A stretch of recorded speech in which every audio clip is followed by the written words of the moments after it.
sebab mengapa musibah datang bertubi-tubi. Yang pertama, karena banyaknya maksiat. Surah Yasin ayat 19 yang kita baca setiap hari. Kemalangan terjadi, musibah terjadi, malapetaka terjadi karena dosa keterlaluan kalian kepada Allah. Yang kedua, karena banyaknya orang berbuat zalim. Dengarkan surah Qasas ayat 59. Kami tidak akan menghancurkan satu daerah kecuali para penduduknya banyak berbuat zalim.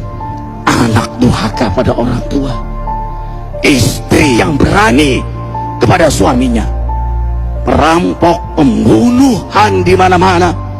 Ini mengundang bala bencana. Yang ketiga, mengundang bala bencana karena kelakuan tangan-tangan manusia.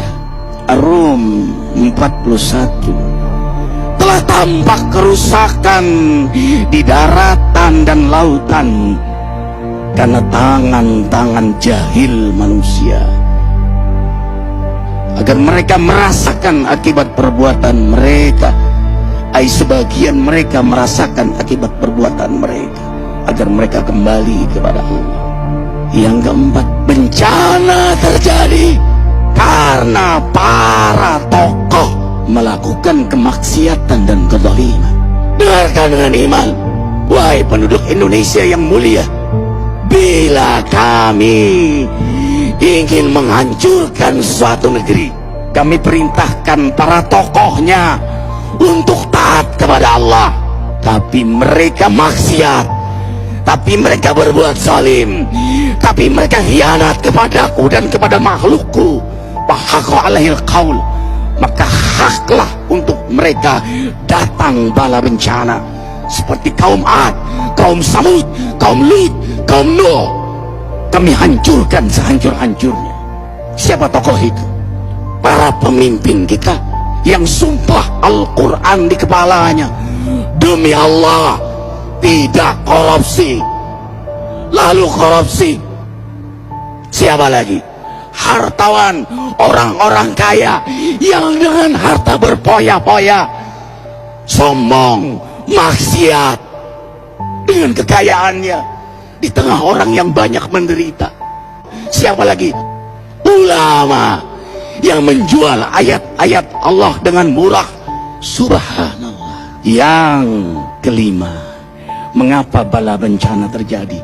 Karena orang-orang soleh, orang-orang baik diam melihat kemaksiatan dan kemungkaran. Surah Al-Anfal ayat 25. Takutlah kalian dengan musibah yang tidak hanya menimpa orang yang maksiat, orang yang berbuat zalim, tapi juga kalian orang-orang soleh. Maka masa bodoh dengan kemaksiatan bukanlah sikap seorang mukmin. Amar ma'ruf nahi mungkar adalah amal cerdas. Yang keenam, justru karena rahmat Allah, karena peringatan yang Allah hadirkan agar hadir mahkamah kesadaran kita. Ikhwah, dengarkan dengan iman surah Al-Baqarah ayat 155, 156, 157. Kami pasti uji kalian dengan sesuatu yang buat kalian takut lapar, takut miskin, takut kematian. Tapi kabarkan berita gembira bagi hamba Allah yang sabar dari semua ujiannya, yang mereka berkata, sesungguhnya kami milik Allah dan sungguhnya kami akan kembali kepada Allah. Yang terakhir, yang ketujuh, ada yang nanya, bagaimana yang maksiat yang selamat? Tenang-tenang saja. Yang berbuat zalim malah sukses.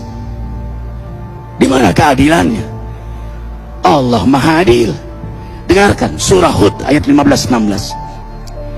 Barang siapa mencari kesenangan dunia, lalu dia menghalalkan semua cara, apa kata Allah? Kami beri tetapi di akhirat tidak mendapatkan secuil pun kenikmatan, malah nikmat di dunianya menjadi bahan bakar azab untuk dirinya. Itulah istidrat.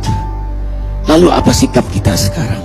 Orang beriman menjadikan peristiwa apapun sebagai jalan untuk mendekatkan dirinya kepada